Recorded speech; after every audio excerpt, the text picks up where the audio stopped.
Bom, chegando com o nosso boletim da Câmara, hoje com a participação aqui ao vivo da vereadora professora Amanda, que esteve também, lógico, lá na sessão de hoje pela manhã, e a gente vai falar, Amanda, sobre a repercussão que trouxe na reunião do trágico acidente que a gente falou até no primeiro bloco.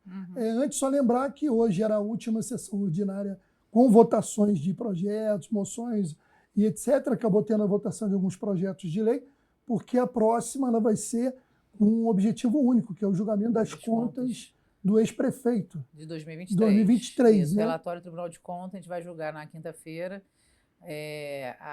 o laudo técnico dos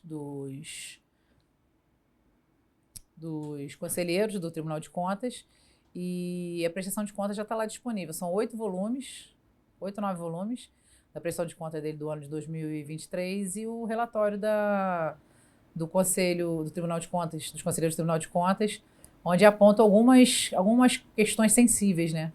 Então, eu acho que quinta-feira vai ser uma sessão importante, porque a gente precisa também sinalizar que o que é certo, o que não está certo tem que ser corrigido. Eu acho que o ponto principal é esse.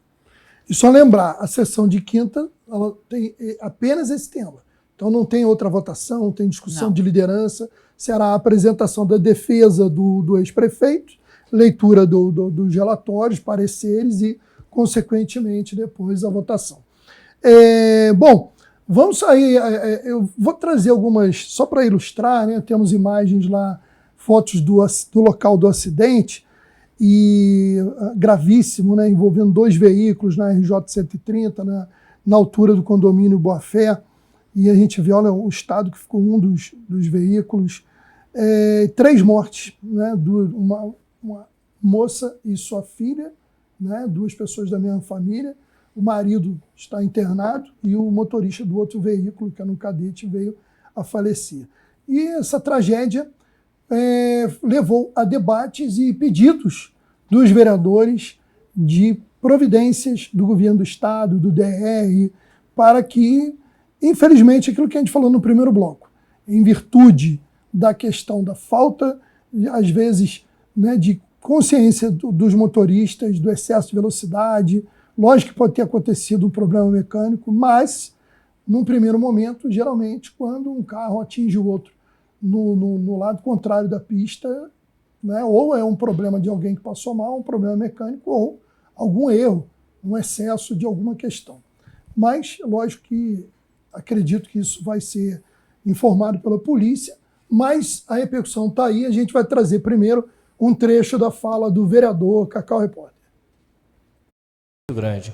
Então eu quero deixar aqui os meus sentimentos aos familiares, amigos. Foram 4 pessoas que perderam suas vidas nesse trágico acidente que aconteceu. Então Teresópolis está de luto, o interior, Vargem Grande, né? As pessoas são teresopolitanas, são pessoas que estavam residindo no nosso município, e a gente vem com esse requerimento pedindo medidas urgentíssimas para aquela região.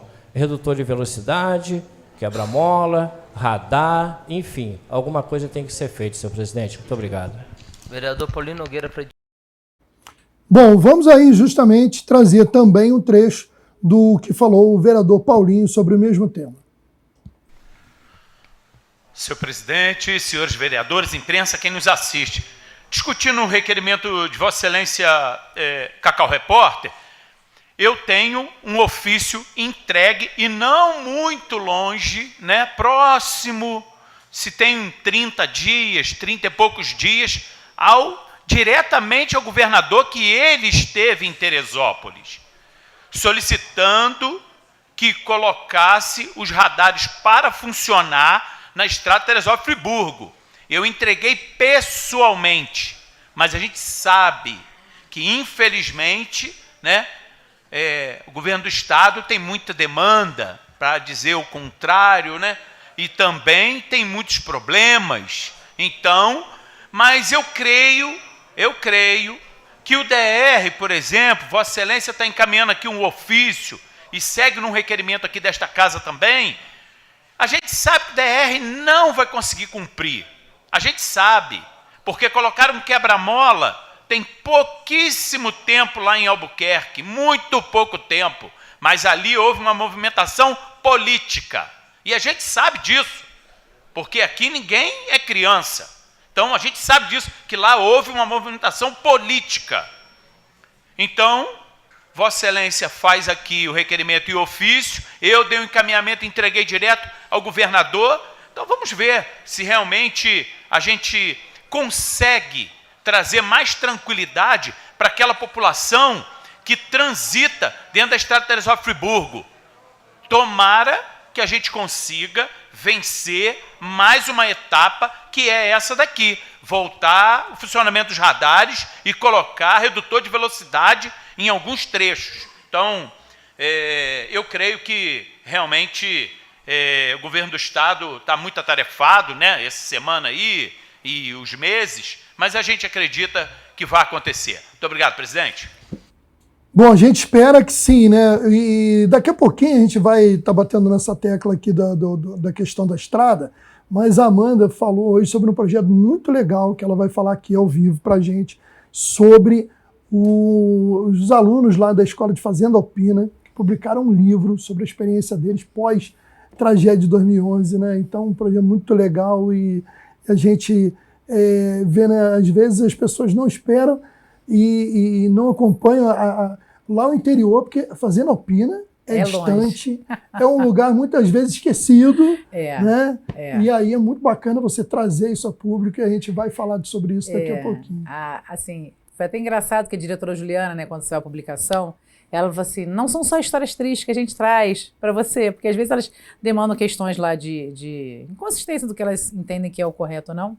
Não elas só, né, da Fazenda Alpina, mas enfim, a rede inteira sabe que tem uma parceira, sabe que tem uma voz, então acaba demandando, e eu acho isso ótimo, quando a gente continue fazendo isso. E aí ela trouxe pra gente essa informação, né, que é o FRJ, tem uma acadêmica, né, fazendo a tese dela lá, sobre a questão da proteção da bacia, do Paquequé, do parque, e tudo em relação ao que aconteceu em 2011, né, como essa população que está naquela região ali sobreviveu, né, àquela tragédia, como eles vivem hoje na relação do meio ambiente. E aí as crianças participaram, foi um projeto com os 3 anos de escolaridade, 3º, 4º, 5º ano, e a construção do que eles fizeram, da leitura daquilo que ela vem trabalhando, sobre a preservação do meio ambiente, né, a sua reconfiguração de sociedade após essa tragédia climática, gerou um livro que foi publicado pela UFRJ. Né? Então, assim, a gente vê que a educação pública, e aí eu falo com brilho nos olhos, né, ela está sempre produzindo grandes coisas para a nossa cidade. E eu fiquei muito feliz de poder estar divulgando isso, né, na Câmara hoje com os pares lá, porque eu acho que todos precisam saber das boas práticas educacionais que o nosso município tem, saber que a academia está sempre muito a favor do desenvolvimento, né, das crianças e, enfim, de toda uma sociedade. A pesquisa dessa professora que acabou desencadeando também, dentre as partes do trabalho dela, essa produção desse livro, ela está falando de uma coisa que a gente precisa saber da nossa cidade, né, da preservação, do que a gente precisa fazer de comportamento social para que a gente não tenha algo parecido e que a gente também não degenere aquela região ali na parte ambiental que foi tão afetada com a tragédia. Né? Então, assim, o livro é uma graça, uma pena não estar com o exemplar aqui, ficou no carro, mas prometo mandar para você pelo menos a foto para você divulgar aí. E essas boas práticas tem em Fazenda Alpina, tem em Água Quente, tem em Cônego, tem em Andradas, tem em diversos lugares, Vale do Cuiabá, Campo Limpo, essa parte toda do interior. Eu gosto muito de visitar essas escolas do interior, porque a gente sempre acaba vendo essas questões que são de boas práticas mesmo, e a gente vê o quanto a gente tem de coisa boa para divulgar e às vezes a gente não tem espaço. Bom, mas conte sempre aqui com Cidade Agora. A gente vai trazer ainda dentro do boletim, outros 2 vereadores falaram sobre a questão da RJ 130, entre outros, né, o vereador Fidel Faria, que estava até assumindo a presidência naquele momento, e o vereador Rangel. Vamos ver um trechinho de cada um.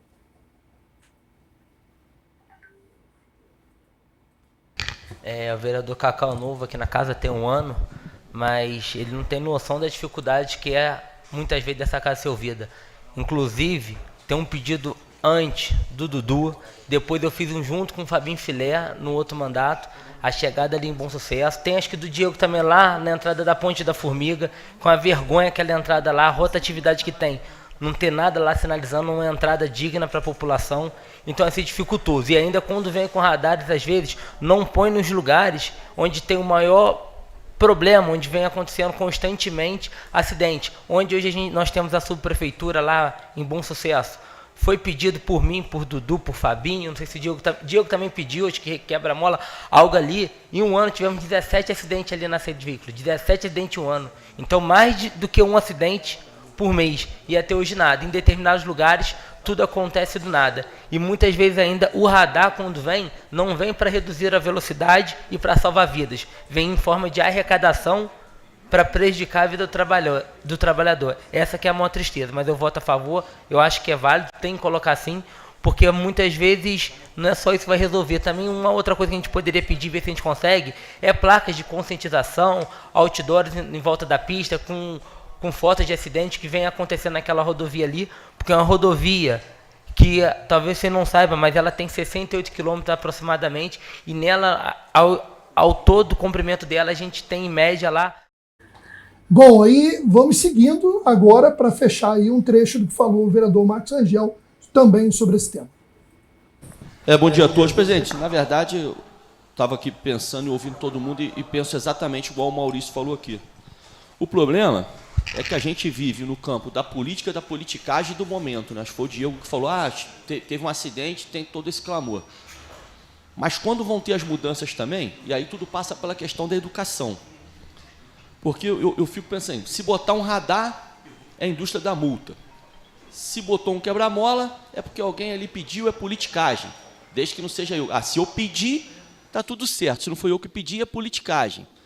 Se botar quebra-mola em cada lugar que os mal-educados imprimem altas velocidades, tem que botar um quebra-mola a cada 100 metros. Você tem carros hoje aí que chegam de 0 a 100, doutor Amorim, em 20 segundos. Então o cara consegue de um quebra-mola ao outro numa velocidade absurda. Mas o que mais me surpreende é o seguinte, e aí vamos lá na politicagem. Quando a polícia começa a fazer blitz, e aí prende moto, prende carro, vai o político lá pedir para soltar, porque o garoto é gente boa, entregador, trabalha, só empinou a moto porque foi um descuido, só deu os tiros lá porque, tadinho, foi sem querer, e aí vai lá, então aí bota. Se a polícia está lá com radar móvel, porque assim, quando a gente tira a habilitação, desculpa, mas não preciso botar uma placa para dizer que só pode andar naquela velocidade que no início, que a RJ-130, foi uma aberração que fizeram ali. Foram mais de 130 milhões investidos, teoricamente, que eram para ser investidos em pavimentação, em sinalização, e está lá o absurdo que está.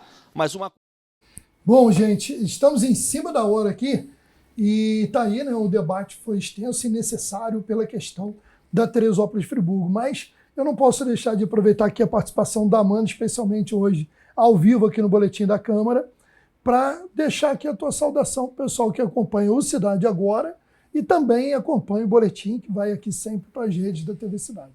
Com certeza. Só agradecer. Agradecer a Deus, aos meus familiares, à minha equipe. Eu tenho uma equipe que é fantástica. A gente só consegue fazer tudo que a gente faz porque tem muita gente junto, né, ajudando. E a oportunidade de estar aqui, Maurício, você é sempre muito gentil, né, dando esse espaço para a gente poder sempre prestar esse esclarecimento para a população, trazer os nossos trabalhos, ouvir também da população, porque depois a gente vai lá nos comentários, pega lá as contribuições que tem. Deixar lá sempre aberta a rede social para você que ainda não segue, professora Amanda, vai lá e segue. No Instagram é @professora_Amanda, @Amanda. Você vai achar lá tudo que a gente faz. Todo dia nos stories a gente bota o que a gente tem feito e na rede social a gente publica alguma coisa relevante ou do que a gente está fazendo, alguma opinião. E que 2026 seja um ano próspero, seja um ano enriquecedor, que a nossa cidade, né, cresça, que a gente tenha melhores condições para tudo, de trabalho, de acesso à saúde, acesso à educação, enfim, que eu só desejo coisas boas para toda a nossa população teresopolitana, para os meus próximos e para vocês também que fazem da nossa cidade esse lugar tão aconchegante, trazendo essas informações e divulgando tudo que tem de bom também para a cidade. Mano, obrigado a você pelas vezes que a gente teve a oportunidade aqui tanto aqui no programa ao vivo, quanto também nas coberturas da TV Cidade, sempre atendendo a gente. Obrigado e sucesso aí no seu mandato. Tamo junto, meu amigo. Bom, e assim a gente termina o Boletim da Câmara de hoje.